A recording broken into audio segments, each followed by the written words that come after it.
to the video companion for episode 63 of the Classic Horrors Club podcast. This video contains highlights, video clips, and bonus features from the full podcast, which you can find on SoundCloud at the link shown below. Now sit back, relax, and enjoy the show. The fuller the moon, the better.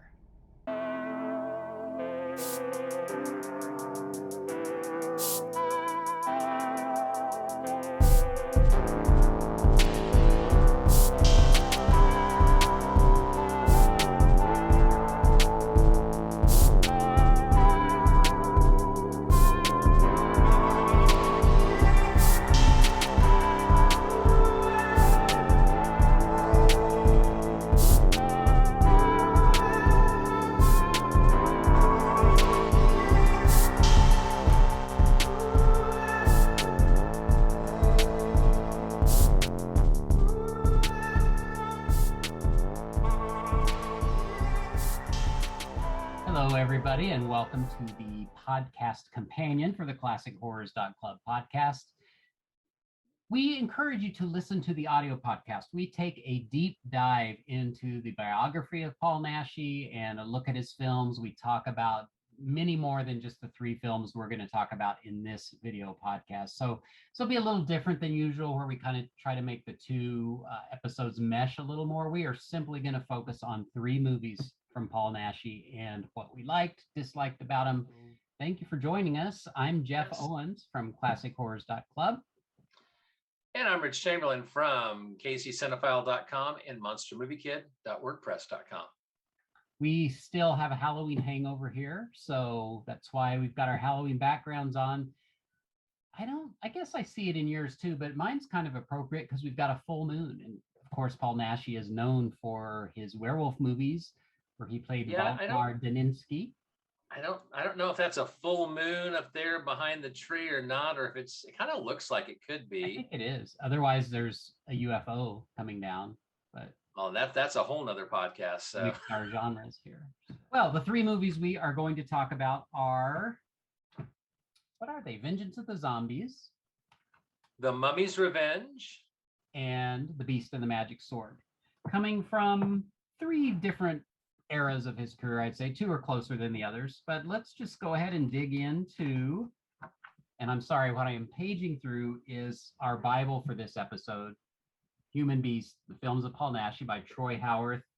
Excellent book. Highly recommend it. I couldn't have done this podcast without it, because I can't watch a movie and form my own opinions. Can you? Well, and on the podcast, we do give proper recognition, and we should do it here as well, to Troy Howarth for Human Beasts, as well as Rod Barnett and Troy Gwynn for the Naschy cast. They're the Naschy experts. And as we talk about on the podcast, and we will say here, we're kind of the newbies on the block. This is not first-time viewings for Naschy films for us, but, my love for Naschy has been kind of slow building after kind of attempting a few times and not really getting it. I can say that I'm a Naschy fan now. I enjoy Eurohorror. I enjoy the Naschy films. I'm getting all the Blu-rays as they're coming out from the various companies.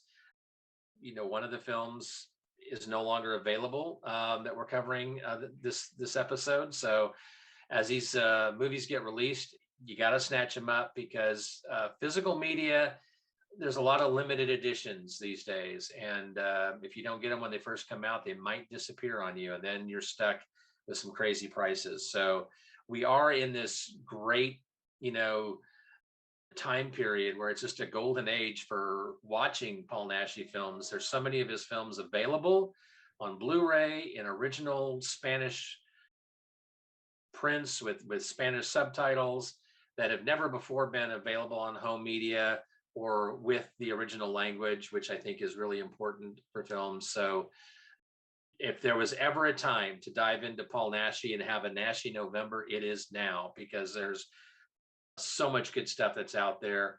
And we talk about the various movies on the podcast that you and I have seen that we don't cover proper on the show, but that we have in our collection, films that we haven't seen yet. A couple of releases that I'm, itching to add to my collection. If you haven't enjoyed Naschy before, give him another chance. Vengeance of the Zombies, released 1973. Gloria Irving, I order you to arise and obey me. Obey me! Have you ever heard of voodoo? Of the resurrection of corpses to serve Satan?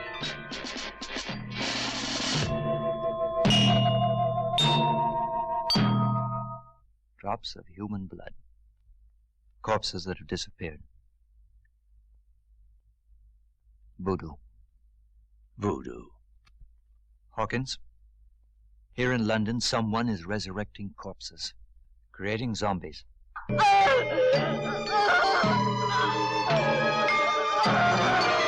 Yes, zombies to wreak vengeance. Zombies which murder, which torment, which kill.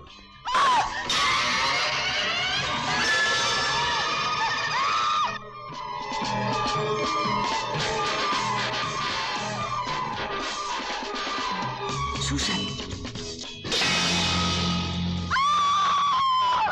Vengeance of the Zombies will initiate you in the darkest secrets of Hindu conjury. You will witness the unknown rites of voodoo.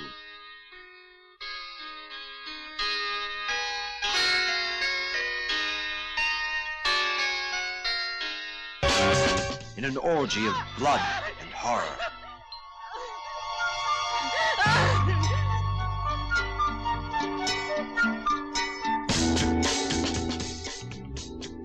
Vengeance of the Zombies, with Paul Naschy in a dual creation, and the presentation of Romy, Myrta Miller, and Vic Winner as Lawrence.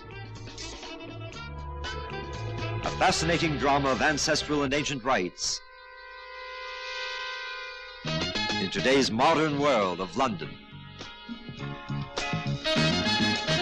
Vengeance of the Zombies.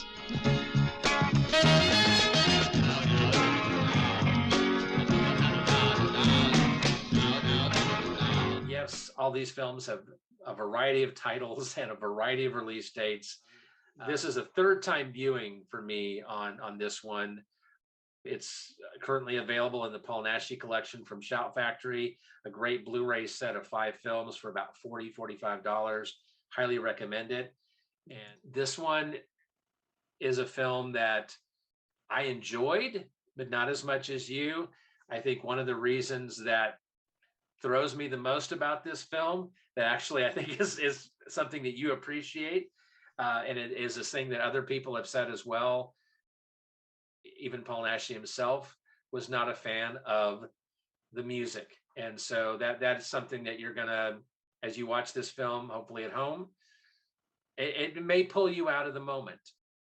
And it didn't ruin the film for me, but it did change my appreciation for the film. I enjoy the film.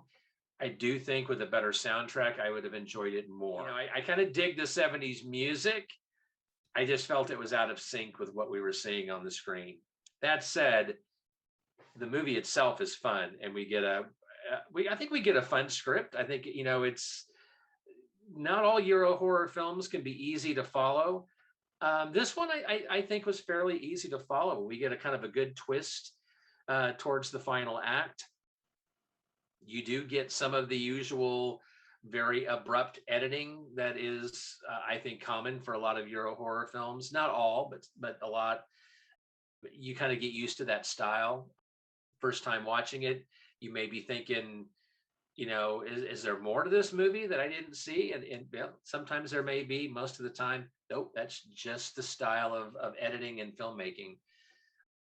But there really is, you peel all that aside, Vengeance of the Zombies is a fun movie about a Indian mystic using a magical chance to raise women from the dead and then sending them out to perform revenge killings for him. That was the IMDb plot description, and I think that's a fairly good description. What are your thoughts about Vengeance of the Zombies? Because I know you love this one a lot more than me. Yeah, so it was between this and Mummy's Revenge for my favorite of these three, and I think we decided this was. There's a scene that's a centerpiece of the movie, which is a nightmare. It is a fever dream, and that's one reason the music doesn't bother me as much, because this is what I remember about the movie, and the music kind of goes with this scene. And so I just kind of wrap it all up together, and the music was never really distracting for me. But that scene is terrific. There are a lot of good scenes. We talked in the podcast about the director, Leon Klimovsky. I knew I was going to do that. Klimovsky, maybe? Klimovsky, yeah. Was a good director, I think, for Paul Naschy. He really enhanced the script that Naschy wrote, and I'm sure added some flair of his own. Some of the scenes are very creatively shot.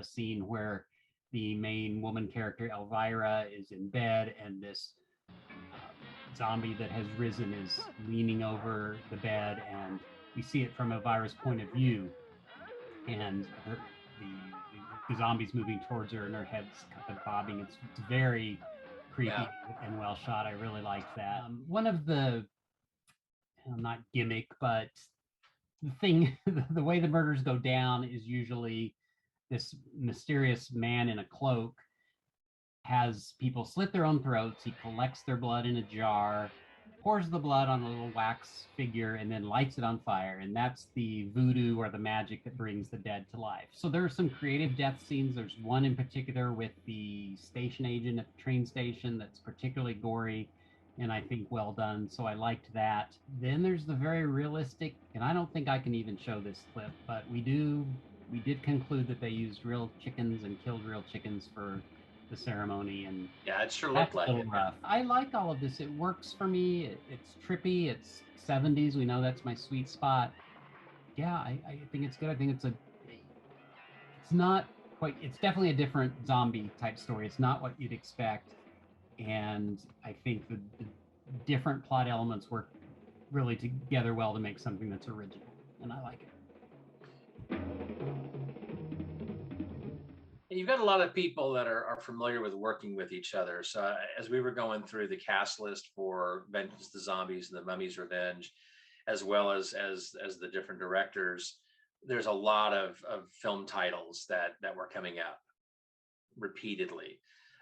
Whether you were looking at other Naschy films, the Blind Dead films came up on more than one occasion. The Dracula saga came up more than once. Vampire's Night Orgy. I have no idea what that is, but I don't think that's Orgy of the Living Dead. I think that's a different film. It's different. Yeah. But, some of these films have so many titles that are similar. They kind of blend after a while, but there's a lot of these people were obviously working in a lot of these same films. This is a time period where Naschy was just cranking out the work. What was it, 10 films in 12 months or something like that. It was just kind of going from one film to the next, to the next, to the next. Very, very, very prolific time period. And admittedly, probably some of his most well-known and maybe even some of his better films were coming out around this time period. So I think that music aside, you have a fun film. It's got a few crazy moments, but there's I think a good storyline and good supporting cast. Not my favorite of the three, but definitely one that is worth checking out. So next is The Mummy's Revenge from 1975. I think we were in agreement on this. It's both our second favorite. So you can put two and two together and figure the way the others are going to fall. But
I know something bitter is bothering you.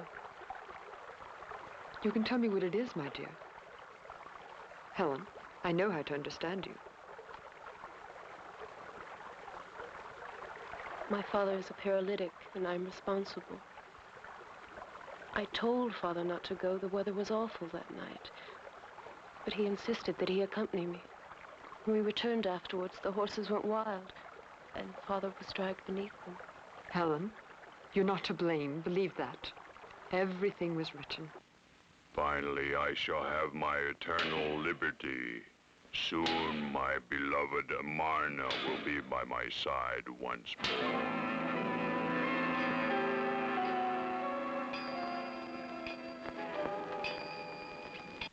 A pharaoh of the 18th dynasty. The Foundation never dreamed of such a valuable piece. It's a discovery of world importance. And we're the ones responsible for it. I'm sure that the papyrus scroll you found will give us the answer to this mystery. We'll study it in London. It will be fascinating work. And Dr. Douglas will collaborate with us.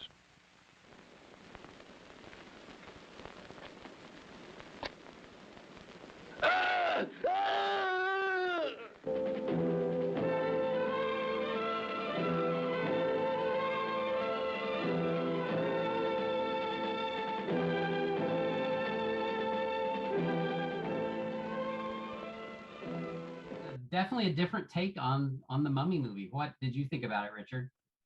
Yeah, this was a second time viewing for me, and this is a movie that was unavailable on good print for a very long time, and sadly, it's out of print again. It got released from Scorpion Releasing, and it has gone out of print. It's going for about $70 now on eBay, which is insane. I would not pay that for this movie, but it's definitely worth having in your collection. So if you're so inclined, do some shopping around. I'm sure you can find it at a cheaper price eventually. Be patient. It's a lot of fun. I mean, it is Paul Naschy is always playing dual roles in his movies, and so here he's playing Amenhotep and Assad Bey, and we get a very different mummy. I mean, this is a mummy who talks. This is a mummy who is aggressive. He's very agile. He's not a shambling mummy. He's not a mummy who's had his tongue cut out. I mean, this is a very different take on it, but I really enjoyed it. There's a lot of similar themes than we would see in other mummy movies, I think, especially from the Hammer era, yet different as well. I mean, a kind of different take. Paul Naschy, as we talk about on the podcast, his size, his barrel chest. He's not a skinny, sickly looking mummy. He's a very vibrant looking mummy, and that can be a little jarring. Once you get past that, I think there's a lot to love here. The music, I think, is a little better in this one than what we get in the first film we talked about. I think Naschy's love for Egyptian history and the pharaohs comes through. He's got a passion for this. Supposedly he didn't see the Karloff or Christopher Lee films before making this movie.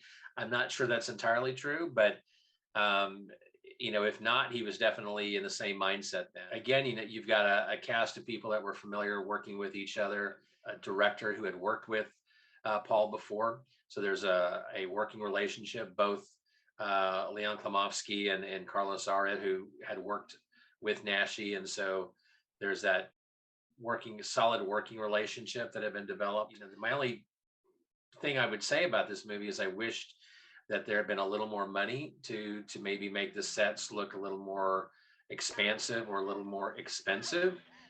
Things looked a little on the cheap at times.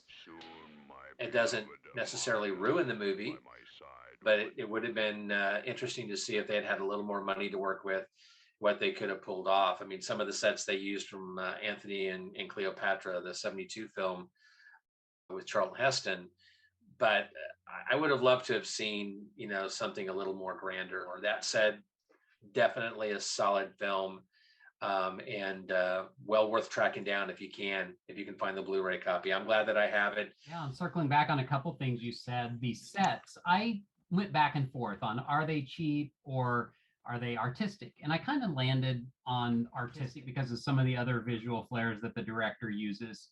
I mean, yeah, they look cheap. You can kind of tell it's on a sound stage, this, gorgeous Egyptian decoration, but then, behind you can see the blue painted wall, which I assume is the wall of the sound stage. But yet it has a visual appeal, even though it might be not 100% authentic.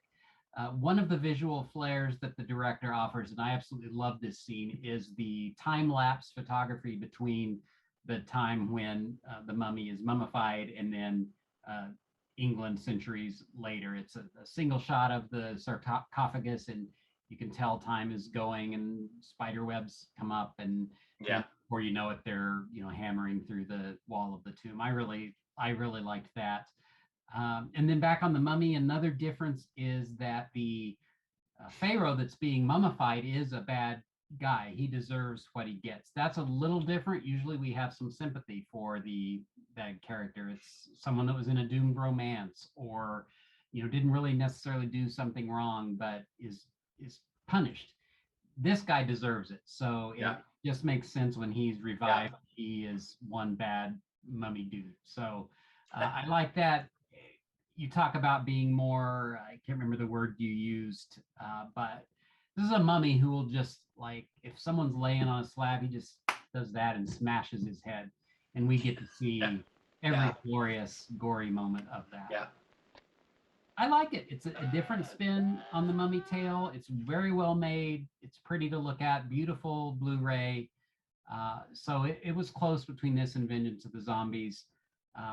There is a part in this where, to me, it just started to drag a little bit before it picked back up again. So that's the only difference I give it over Vengeance of the Zombies. They're both high up there for me. Yeah, I would agree that there was a little part in Mummy's Revenge that was dragging. Vengeance of the Zombies didn't seem to have that.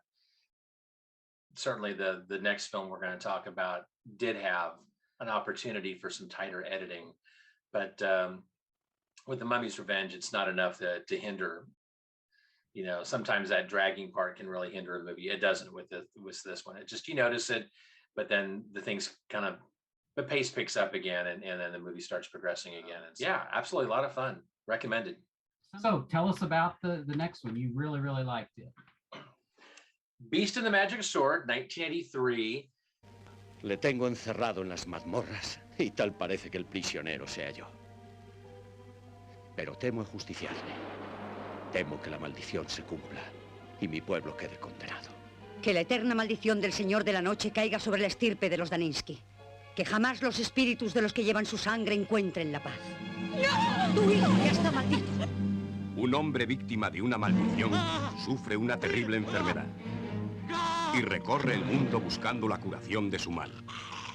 Solo un sabio en el lejano oriente será capaz de curarle, pero para llegar hasta él deberá vencer los más insólitos obstáculos. La bestia y la espada mágica. Una narración sorprendentemente nueva sobre un tema clásico del cine universal.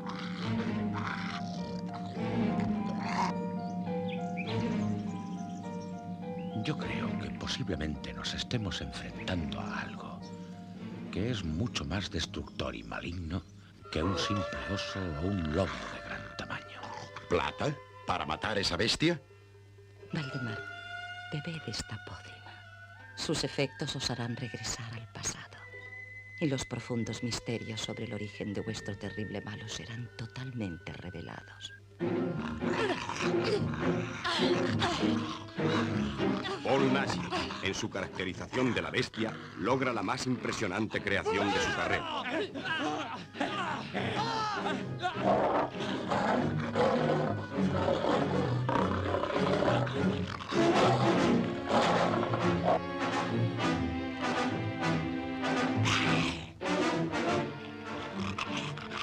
Shigeru Hamachi, como el sabio Tian, es a la vez el más arriesgado y diestro samurái.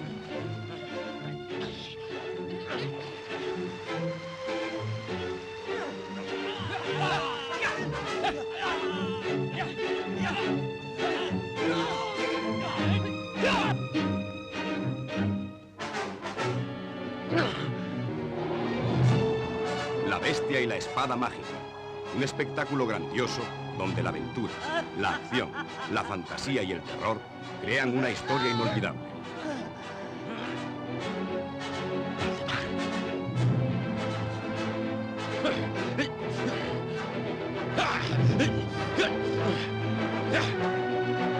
La bestia y la espada mágica.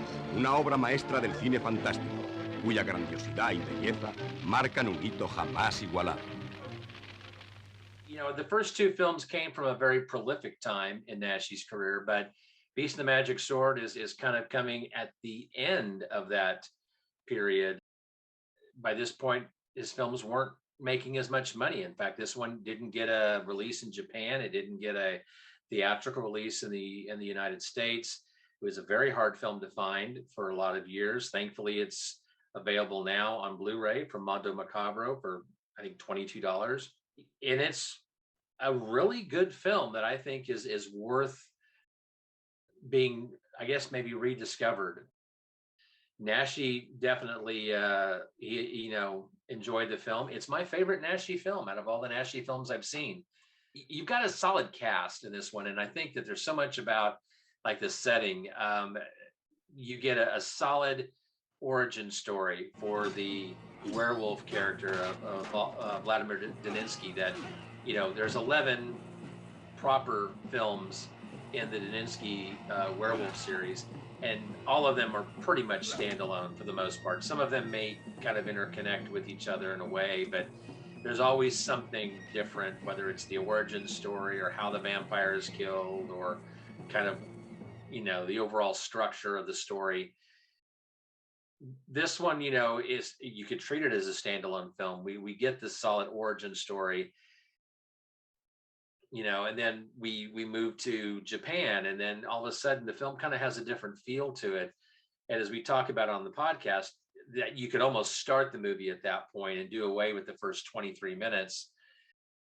Personally, I enjoyed that first 23 minutes, but I do acknowledge that it maybe could have been done a little differently to kind of cut down on the overall time of the film. It pushes 2 hours, and it does feel like it. It needs to be about 30 minutes short. It didn't ruin the movie for me, but it could have had some tighter editing.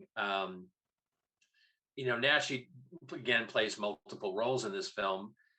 You've got a solid co-star in Shigeru Hamachi playing the character of Kian, who is essentially, you know, trying to find a cure for the lycanthropy that Daninsky is suffering from, which is really come about as more of a curse in sorcery.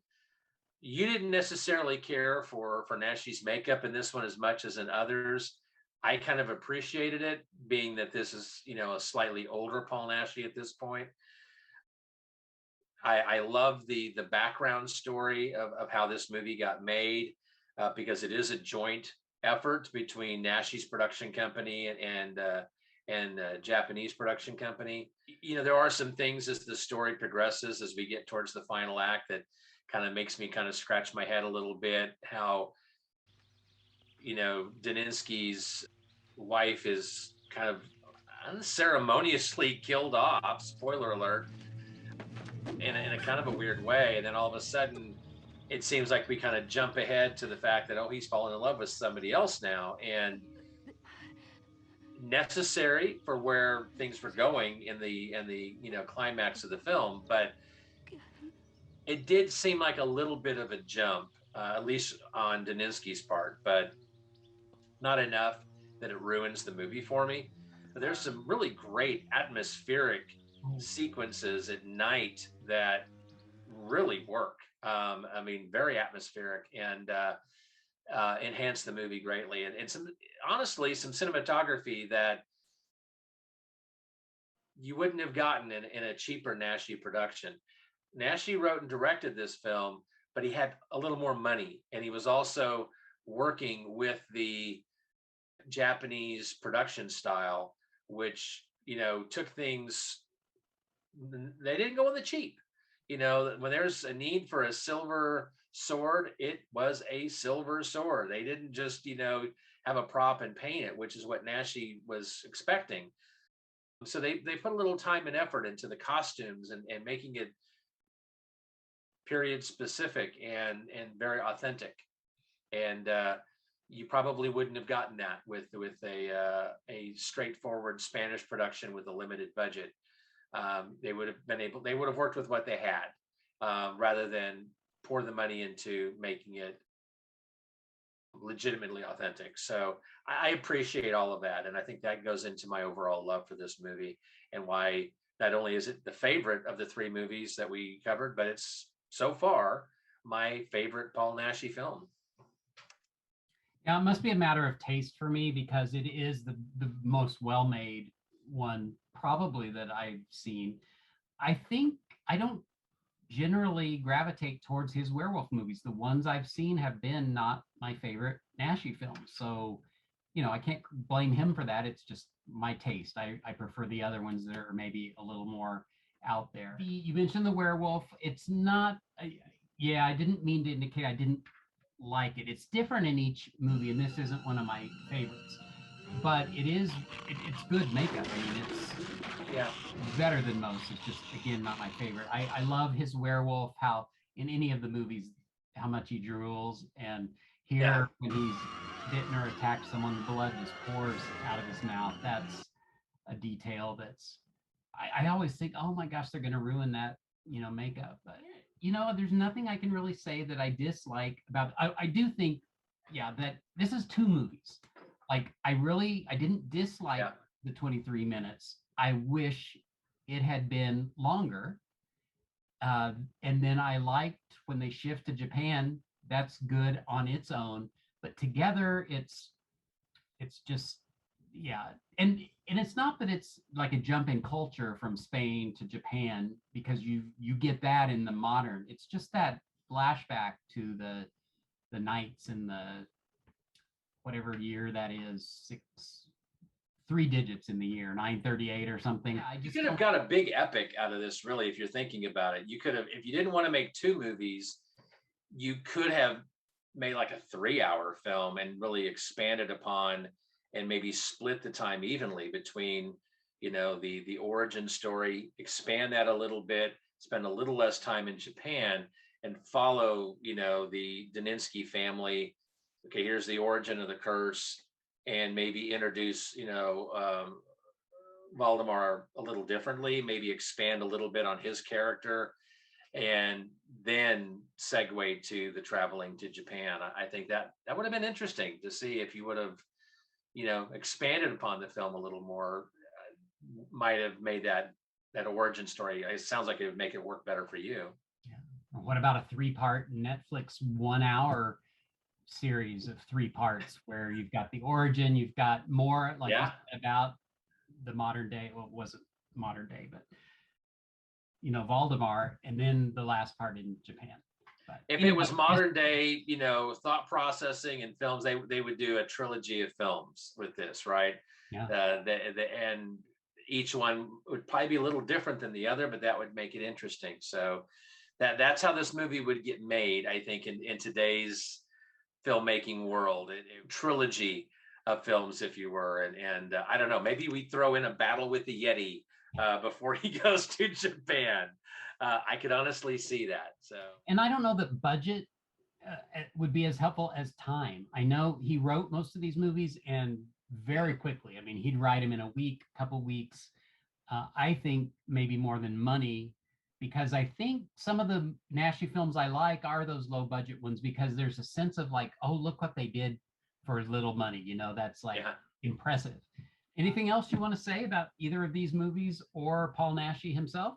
No, I just, if you're watching this video, I encourage you to listen to the podcast. We throw a lot more information about Naschy in there. Hopefully we turn a few other people on to the films of Paul Naschy. There's a lot to love there. They're different, and that's a good thing. So, yep, never too late. Well, thank you all for watching. Thank you for listening, yes. providing us feedback. You can listen to the podcast, and I'll probably put below how you can give us some feedback. Join our Facebook group page.